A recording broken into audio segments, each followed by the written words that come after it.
그건 정확히 박혀 있어요. 제 말이 아니라 미국 문서에 박혀 있어요. Strategic Ambiguity. 지금 한국은 그보다 더 애매모호해. More ambiguous. More ambiguous than strategic ambiguity. 전략적 애매모호함보다 더 애매모호한 상태였어요. 1945년에서 50년 사이가.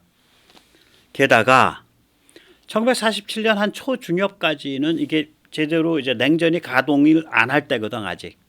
냉전으로 넘어가게 되는 게 46년 2월 달에 모스크바에서 워싱턴으로 조지 캐논이 보낸 롱 텔레그램이라는 문서를 보통 분수령으로 잡는데 미국이 큰 나라니까 2월 달에 그 모스크바에 근무하는 국무부 실무자가 문서 하나 보냈다고 다음 날부터 냉전이에요? 아니죠. 46년 말까지는 보통 냉전으로 안 봅니다. 어쨌거나 그 무렵부터 냉전 보니까 우리가 넉넉히 잡고 47년까지는 이건 냉전인지 냉전이 아닌지도 모르는 혼란이고요.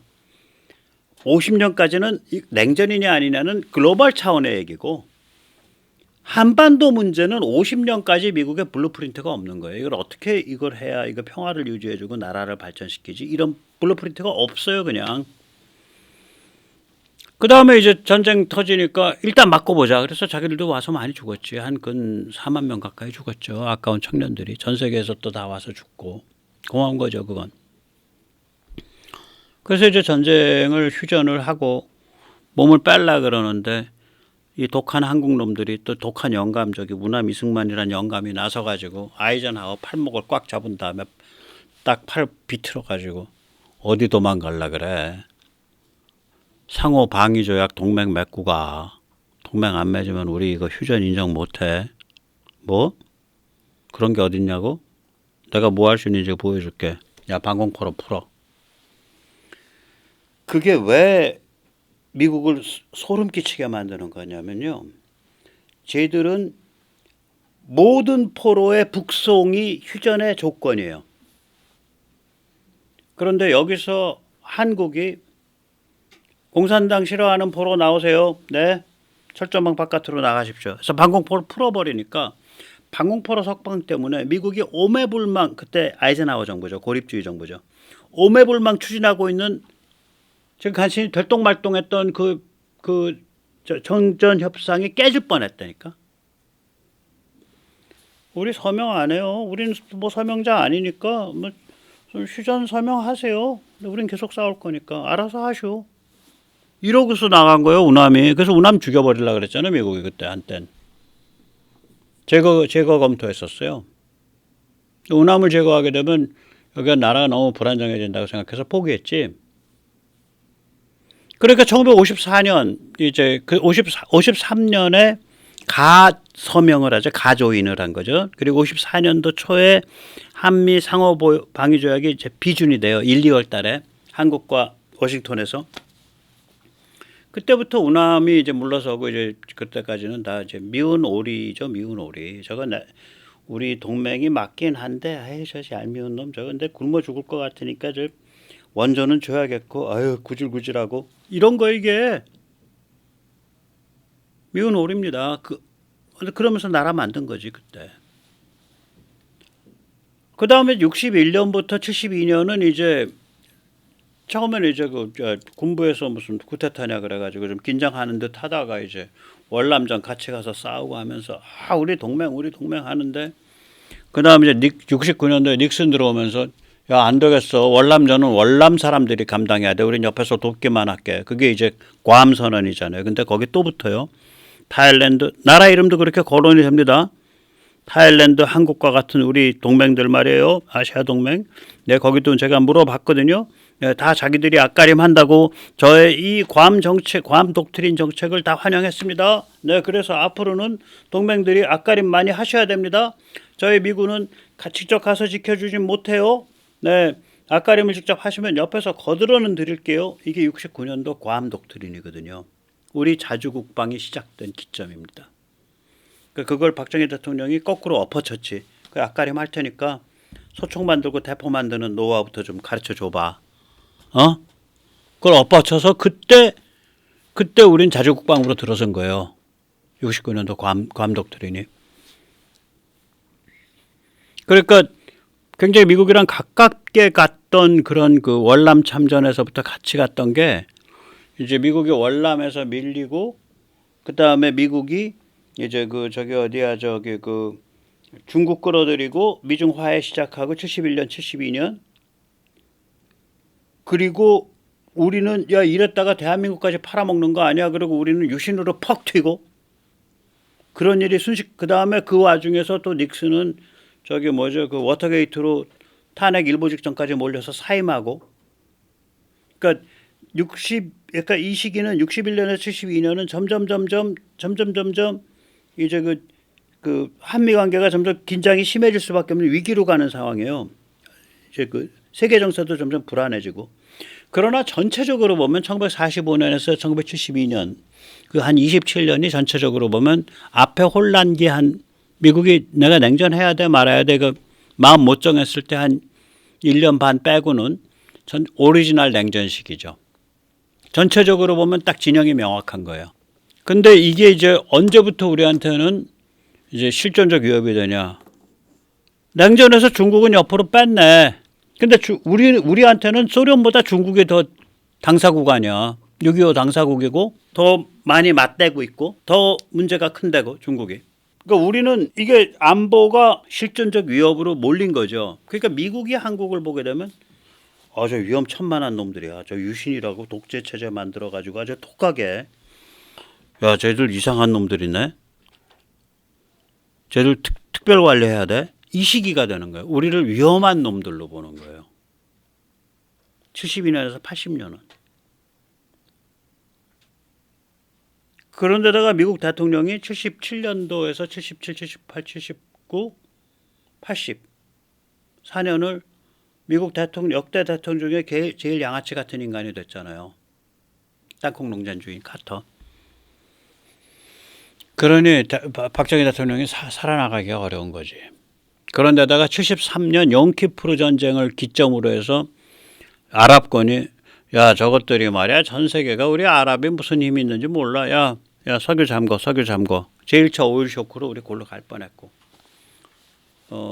카터가 개판을 쳐갖고 78년도에 이란의 혁명을 카터가 잘 수습을 못해가지고 거기서 그 혁명이 막 번지고 이러면서 그때 제2차 오일 쇼크가 오죠.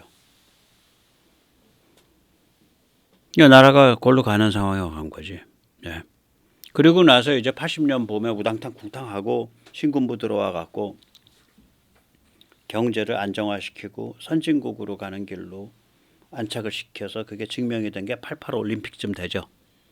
그때 미국선 최고의 대통령인 레이간이 있었고 그래서 이게 손뼉이 잘 맞았던 거예요. 80년, 88년 요 무렵이 81년, 88년이 손뼉이 잘 맞았던 시기입니다. 레이간이 81년 1월 20일 날 취임했을 거예요. 그래서 8년을 했으니까.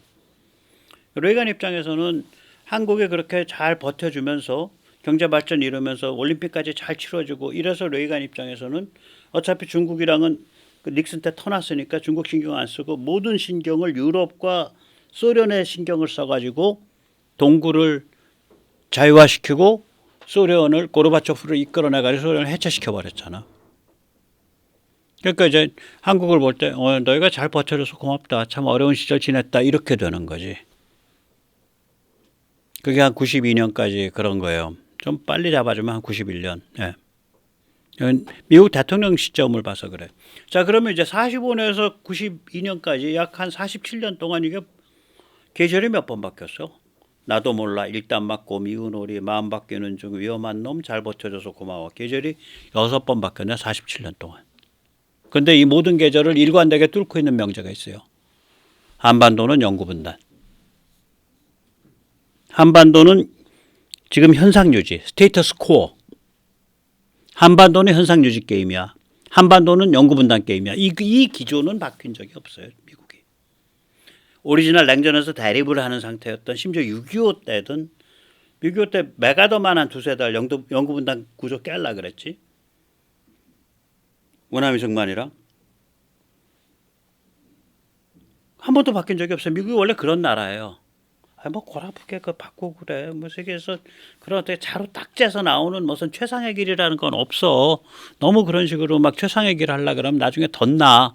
미국은 그게 아예 깔려 있어요. 그 사람들 사고 방식에선 뭐라고 말을 못 해요. 그리고 오히려 또 그게 장점인 게 다행인 게 인류에 대해서 미국 정도의 힘을 가진 나라가 항상 나는 이렇게 하는 게 최상이야. 나는 이렇게 하는 게 최상이야. 요게 최상이야. 이렇게 딱딱 각을 잡아서 갔다가는 대형 사고 나죠. 인류 멸망합니다. 그냥 딱 기회 봐갖고 엉금엉금 가는 게 치명적 사고가 안 나는 길이에요. 오히려. 그래서 그 점은 뭐 저는 플러스 마이너스가 있습니다. 자, 그래서 이제 92년까지 47년 내내 보시다시피 연구 분단이에요, 우리. 예, 현상 유지고. 그 다음에 무슨 일 벌어졌냐. 이제 일곱 번째 계절이지. 1992년에서 2017년까지. 그러니까 클린턴, 아들 부시, 오바마. 24년 그렇게 되는 거죠. 24년은 그렇게 되는 거죠. 예. 92년, 93년부터. 이거 뭐냐면 미국이 완전 중국 사랑에 미쳐 날뛰는 거야. 그야말로 이렇게 황홀하고 아름다운 나의 인생의 반려, 영혼의 소울메이트를 만난 적이 없어. 그냥 중국 앞에서만 보면 그대만 보면 심쿵심쿵하고 막 그런 거 진짜로. 중국 사랑에 확 빠지니까 우리를 볼 때 야, 너희 뭐 촌스럽게 전쟁관 같은 거 해. 너 빨리 우리가 92년도에 그거 하잖아. 결국 저기 뭐야 그 중국이랑 수교하잖아요. 남북 유엔 동시 가입하고 뭐 92년인가 그 무렵이죠 우리. 야 너도 친중해 임마 친중. 제가 인생이 여기서 꼬인 놈이에요. 보니까 뭐 박 대표님이 인생의 스텝이 잘못 밟아서 아니요 저는 스텝 제대로 밟은 거예요. 저는 이것 때문에 꼬였다니까. 저는 그래도 최소한 꼬이는 차원이 이 차원이에요. 뭐냐면 저는 이제 막스레닌주의, 공산주의, 전체주의 끝났다고 생각을 했거든. 큰 흐름 보면 끝났죠. 근데 군사지정학에서는 뭐야? 오히려 친중 아니야. 대세가 무슨 전쟁광 수구 꼴통 같은 소리를 해요. 요즘 세상에 빨갱이가 어디 있어요? 뭐 그런 소리 합니까? 치워. 저는 저 같은 사람은 그런 대접을 받는 시기를 1980년대 후반부터 언제까지 사는 거냐면 최근까지니까 90년대 후반, 2000년대 후반, 2010년대 후반 한 36년을 그렇게 사는 거예요. 저는 정치 철학을 해서 거기랑 타협을 못 하겠다고 생각을 하고 쟤들은 적이야. 북한은 자유화시켜야 돼. 중국은 공산당과 인민해방군이 지배하는 그런 이상한 국가 아닌 국가야. 무슨 그런 관점에서 보니까 시대랑 맞을 수가 없죠. 그리고 남들이 보면 굉장히 과격한 사람으로 보이죠. 철학적 확신범인데 그 철학이 수국골통 전쟁광 철학 아니야. 그 당시 시점으로 보면. 그래서 제가 가끔 웃으면서 우리 시청자님들께 그런 말 하잖아.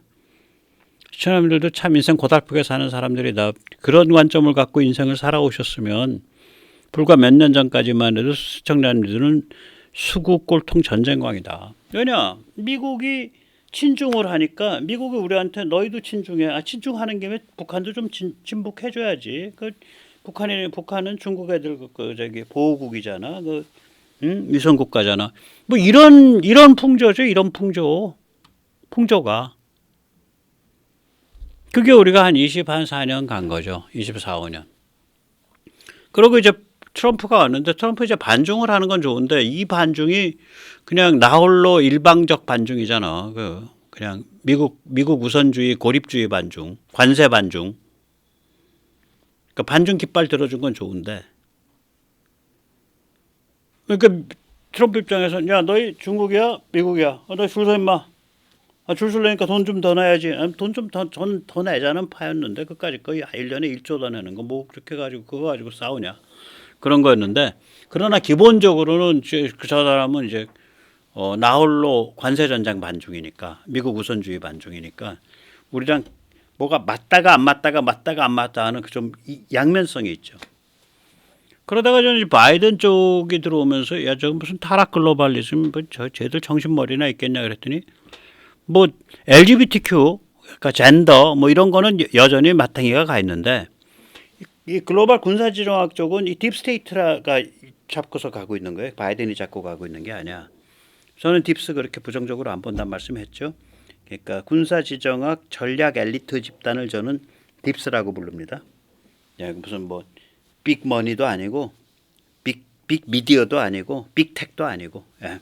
아까 본 저기 예를 들어서 아까 본 그 스캇 스나이더 같은 사람, 그 다음에 프린스턴 대학 교수 스티븐 커팅 같은 사람, 예일 대학의 교수 티모티 스나이더, 그 사람도 스나이더네.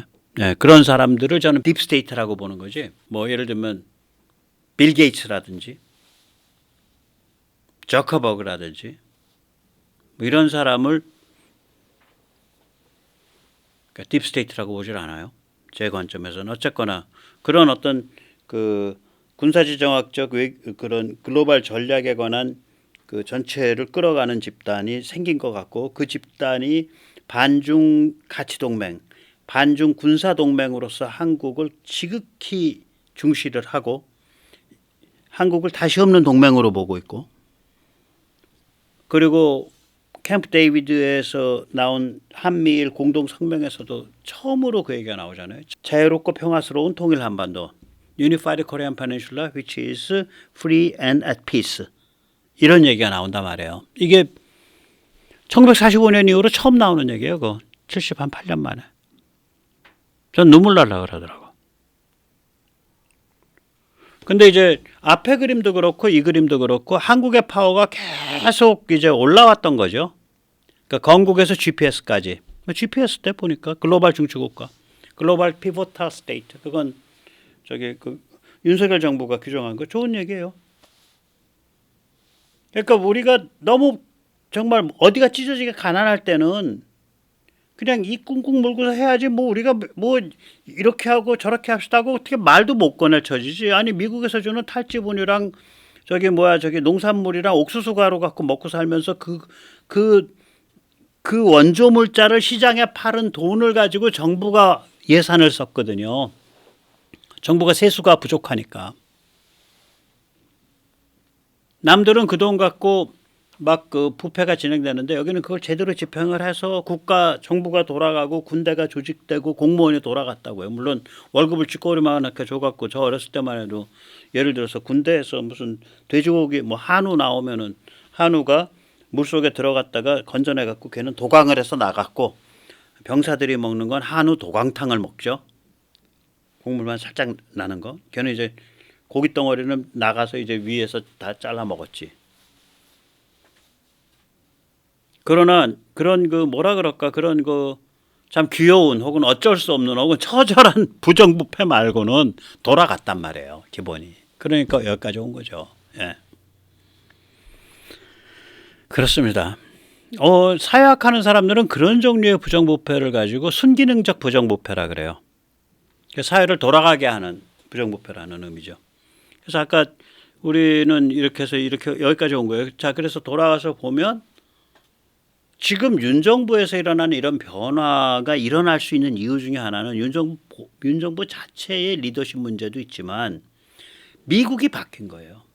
계절이 바뀐 거야. 그러니까 그 한국인의 그 잠재되어 있던 본질적인 모습이 그냥 퍽 튀어나오는 거예요. 그 본질적인 모습을 폭발시켰다는 점에서 윤 정부의 윤석열 대통령 리더십에 의미가 있는 거죠. 본성대로 살자, 생긴 대로 살자, 시벌, 그거지. 딱 그렇다 아니야. 생긴 대로 살자. 우리 본성대로 살자.